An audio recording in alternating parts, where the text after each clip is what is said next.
Welcome to Crunch Time, a program dedicated to helping you survive the crunch times in your life, whether they are caused by accidents, natural disasters, poverty, economic recession, depression, or all-out economic collapse, or whether they are caused by your realization that today's food supply is being contaminated by artificial fertilizers, pesticides, and genetically modified organisms, and over-processing of crops into what can hardly be called food. We want to help you through the crunch times in your future by teaching you what we have learned about organic gardening, food storage, and food preparation. We'll bring you into our kitchen and into our garden and share with you what we have learned, hopefully before your crunch times arrive. Now here is Chef Francois. Welcome back to Crunch Time, where Jesus is King and all our desires are to serve Him.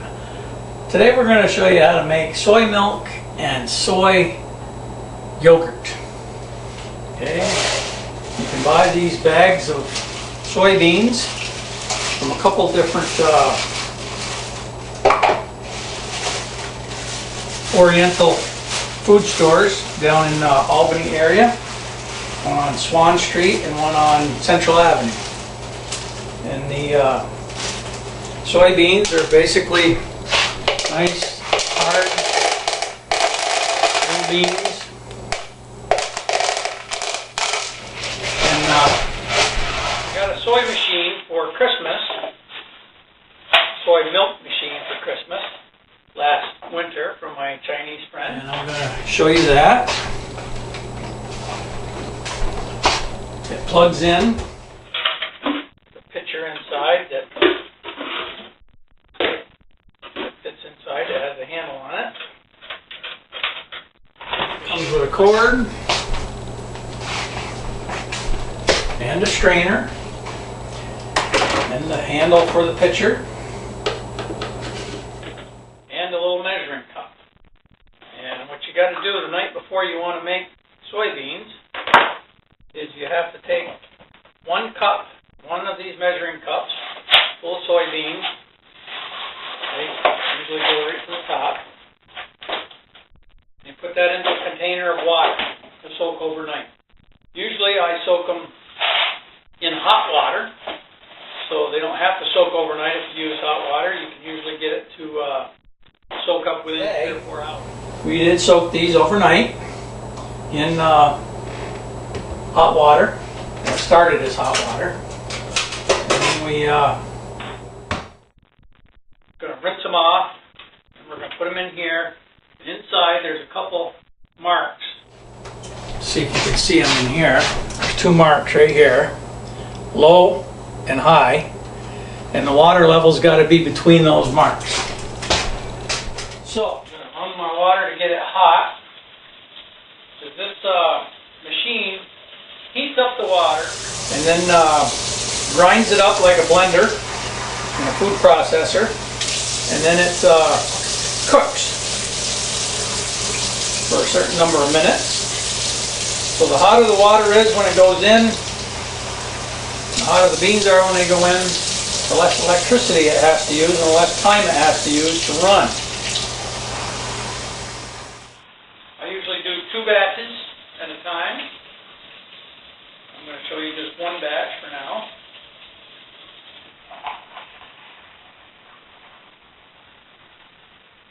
Alright, this little container that I've got, when I fill it up,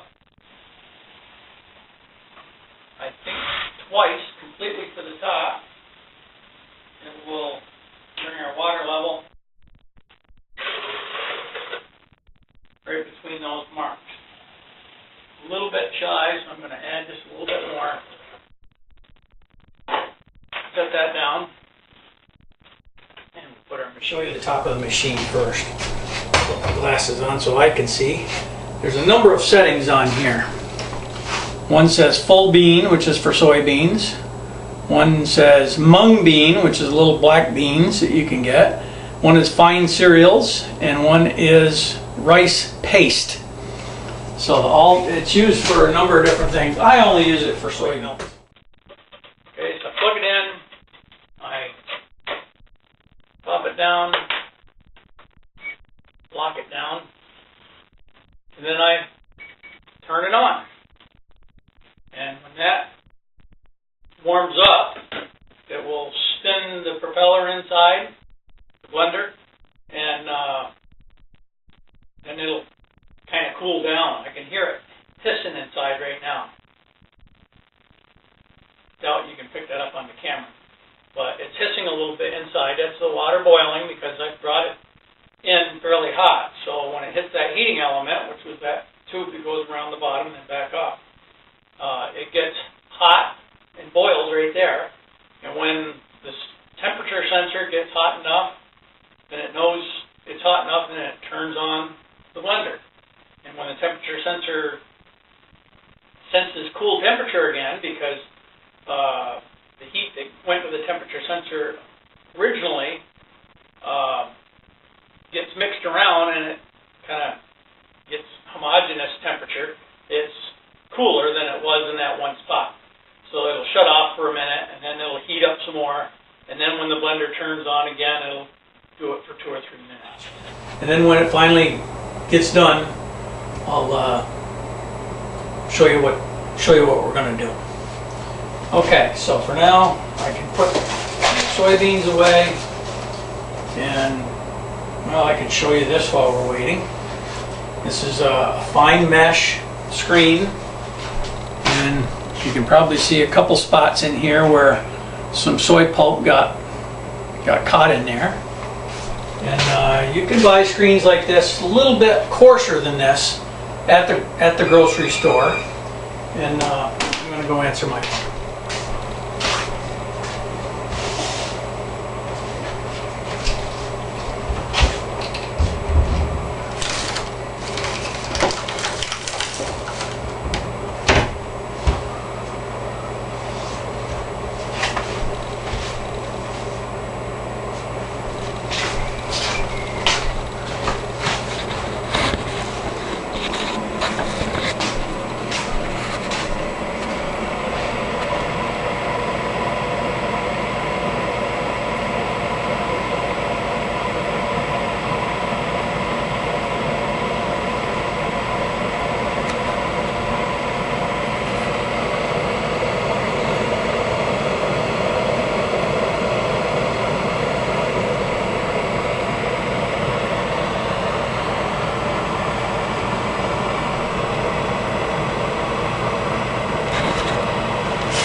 Notice the propeller spun for only a couple seconds. Now you can't hear it hissing anymore. So it'll heat back up until it's hot again, and then it'll spin for a couple minutes.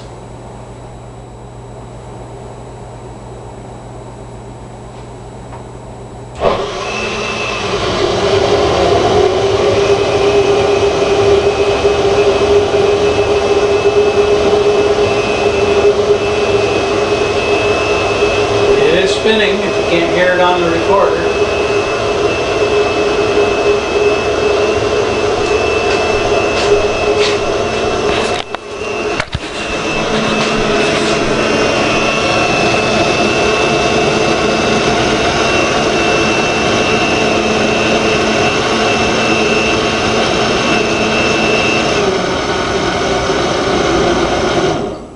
And that's all the blending it will do. And from then on, it just cooks. Keeps the temperature hot. Oh, wait a minute. There it goes again.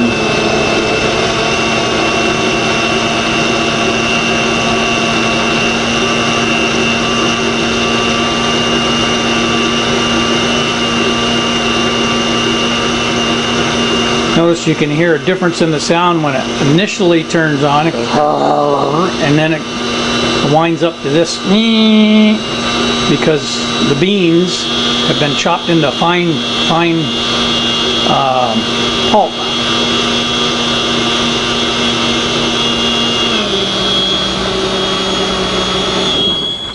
Okay, the timer is beeping.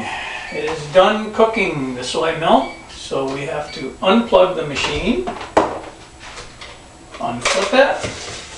I'm going to get my rubber spatula ready, and the inside can just sit somewhere, but usually there's some broken up beans stuck in one or two of the holes, so I usually scrape those off. Put this down somewhere, or rinse it off if I'm done with my second batch. Then I'll take that like that and hold it and pour slowly. So we get mostly milk at first. By the time we get to the bottom, we're going to have quite a bit of pulp.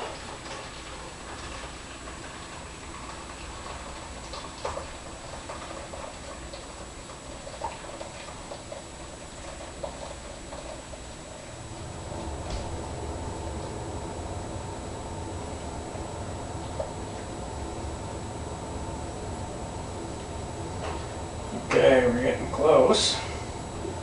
Got a lot of foam and a lot of pulp. I'm going to show you here.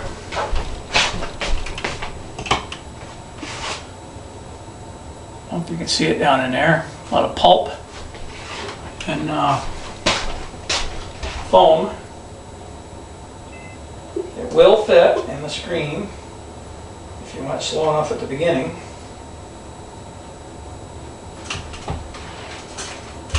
Put it back down, ready to go back up. And then we want to notice the milk is coming through fairly slow. And if we squeeze it by pushing down on the top, a lot more milk will come out. And when we get done, we want to have our pulp fairly milk free because we want to save all that milk. The pulp we use too, but it doesn't need to have milk in it. Pulp is very useful. It's high in protein. If you've ever seen people that are hooked on exercising and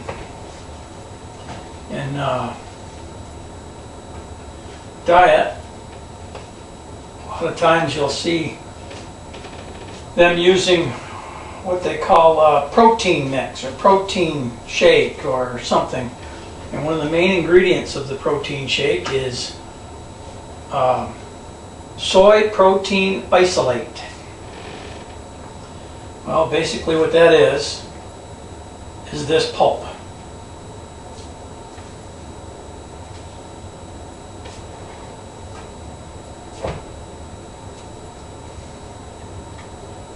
Very little milk coming out now.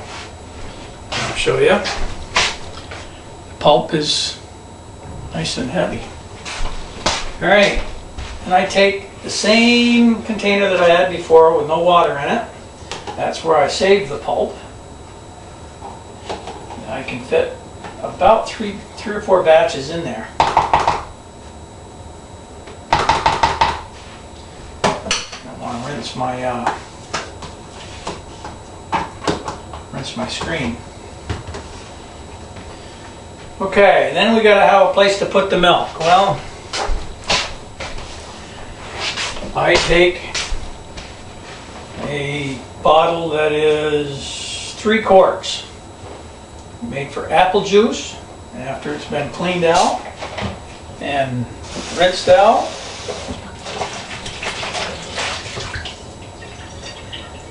I pour my soy milk into there. There is a little bit of a spout on this thing.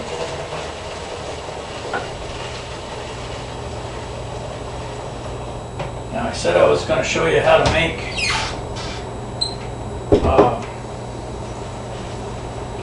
yogurt as well. So I'm going to take a bowl, pour quite a bit of this hot milk right into the bowl, about 3/4 of the bowl full. Pour the rest of it into here.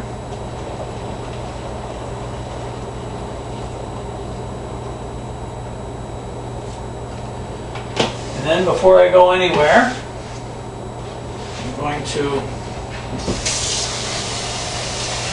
get my next batch started. Water's up to full hot temperature. I'll get my next batch started.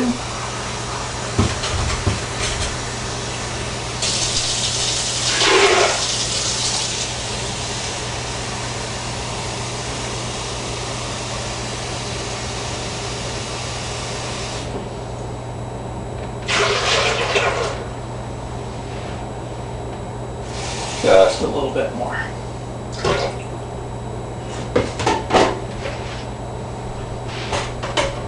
Wipe off this little bit on top.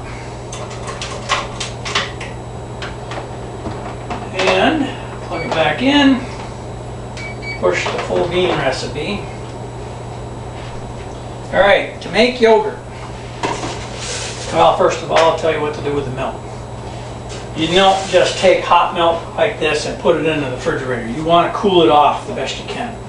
What I do is I fill up a sink with cold water. And I have hot water on the right side and cold water on the left side. So I'll fill it with cold water, and as I'm filling it up, I'll just let it flow right over top of the jar. I don't know if we can see that or not. No, we can't. No, we can see it from this camera. Flow it right over the jar. Fill that sink right up with cold water, and then we'll just turn this jug sideways and let it sit right in there. Spin it once in a while. Notice that it's collapsing because of the heat that was in there. When it does that, just open it up, let some air in, and put it back under the cold water again. So once it's got enough water in the cold water bath over here, we can just turn it sideways, and you want at least enough cold water inside to at least reach up to the level of the milk that's inside. Which means when we get the second batch in there, we're going to have to raise it up some more. Okay, right now it's floating, so that's enough. Okay, we've already rinsed this out. We've already got this ready to cool off. You can put this in the cold water as well, because you're going to end up putting that in the refrigerator. And when we go to make the soy, oh, I can rinse off this too. Don't have to rinse it too much because I'm going to be using it again. You want to let this milk cool down enough so that it gets down to about body temperature. Culture temperature is what we call it. And we're going to fill up our sink with fairly warm water. You know, I can basically burn my hand on it, so I leave it under there too long. But in order to make milk into yogurt, it's a real simple process. This has got to cool down a little bit more first. And then all you do is you just take a good tablespoonful of yogurt,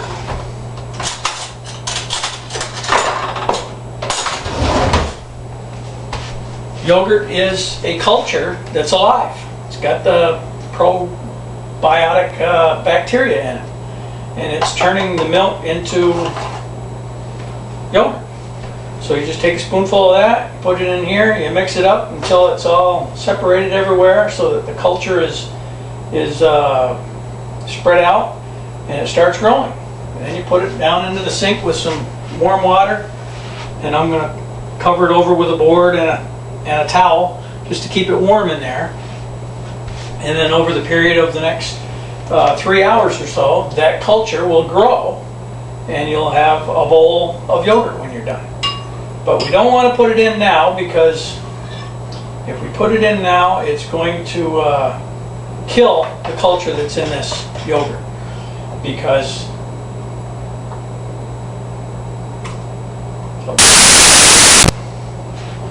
so I could cool it off just a hair by putting it in the cold water bath, pushing it around a little bit.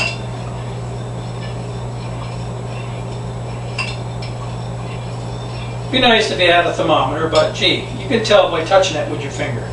You want it about 4 or 5 degrees above your body temperature, so it'll feel lukewarm. All right, our machine is starting to cook again there. So once it gets cool, just open up some yogurt. This happens to be Greek style yogurt. Take 1 spoonful. That's all it takes.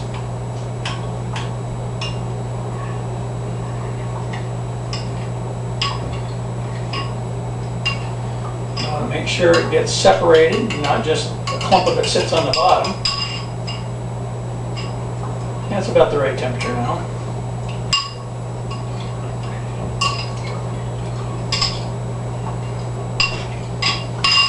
Okay, I'm going to bring the camera over and show you close up of the little floating pieces of yogurt inside. See the little pieces floating inside.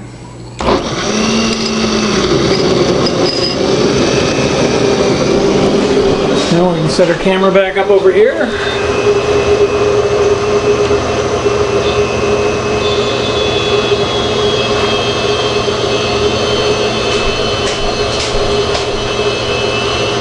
Now that we got this all mixed in, perfect temperature. I'm going to set it down in the sink. With some hot water around the outside, I'm going to fill it up a little bit more so that hot water can keep it warm.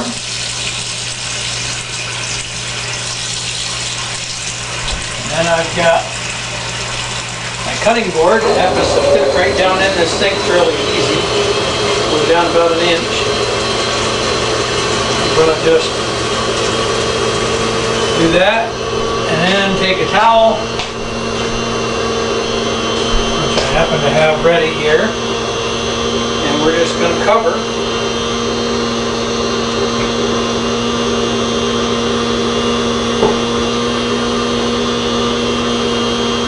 the whole thing just to keep the heat in there. Okay, we're going to spin our bottle once in a while, and if that water in the sink gets lukewarm instead of cold, we'll just put some more cold water in there. Okay, until the second batch is done, I'm going to pause. Okay, our second batch of soy milk is done cooking. So we're going to plug that, take this out. Once again, use our spatula. The pulp that gets caught on a couple holes.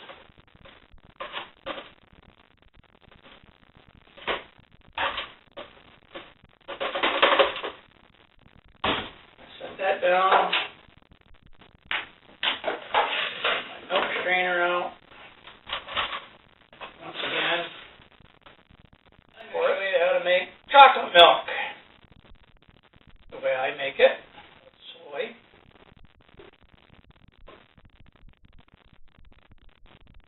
Could use Nestle's Quick, but that's kind of expensive. Got a much cheaper way to do it. So while that's draining, cocoa, stuff you bake with, and sugar. Usually I have one of these empty that I use to mix it in, but since we don't have that, I'm going to use a dried out thing like that. And basically what we do is, I like to use only a half a cup of sugar. because I don't want to use a lot of sugar. A lot of dieters are especially concerned about sugar. So we'll use a half a cup of sugar and 3 tablespoons of cocoa powder. There's one. That one's heaping a little bit, so the next one could be a little less than heaping. There's 3. Basically, you just make your own Nestle's Quick Mix. The pulp that's left over, what can we do with it? Gee, we need protein in our diet, especially in survival mode. So this pulp can be put into almost any recipe. Cakes, pies, soup, casserole, all kinds of things. My wife likes eating it just straight, just putting a little bit of either garlic powder on it or sweetener, artificial sweetener. Speaking of sweetener, I was in the middle of telling you about why I don't particularly care to use sugar anymore. We have what's called stevia. Stevia is a plant. We're going to grow some of that in our garden. I just got the seeds today. We're going to grow stevia in our garden. Basically, you take the leaves, and you can either make tea out of the leaves just the way they are, put them in your dehydrator and dry them, and then later crunch up the leaves into a fine powder and use that for a sugar substitute. It won't have the same texture, so whenever you're using it in a recipe, you may have to alter the amount of other ingredients to make up for that lack of bulk that the sugar would have given you. Take my sugar, and I'm going to try to do that with this one. Put your hand on the top of it. If a little bit gets on your hand, you can at least save it from making a mess.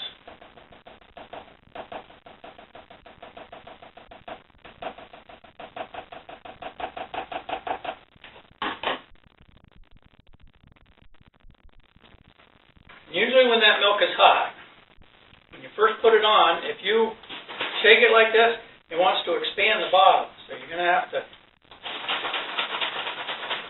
and it'll be very hot on your hands too. So you can squeeze it. So there we have our milk. Now we can let the air back in, because when we cool this, it will condense. Well, here's the yogurt we made yesterday out of soybean milk, and look how thick it is. Nice. And it doesn't taste bad either. Alright, here's our yogurt after adding 2 packets of Truvia, which is stevia extract, and some chocolate syrup and a little bit of vanilla. And it's really really good. In the last minute of our show, I'd like to tell you about the real reason for this show. Jesus Christ, King of Kings and Lord of Lords. Without Jesus as my Savior, I would not be confident entering into these trying times that lay ahead. If Jesus is not your Lord and Savior, I suggest you send me an email at crunchtime@roadrunner.com. and ask me how you can join the God who loves you, His Son Jesus Christ, and His disciples in everlasting life. For now, I say to you, God bless and keep you and yours. I'll see you next week on Crunch Time with Chef Francois.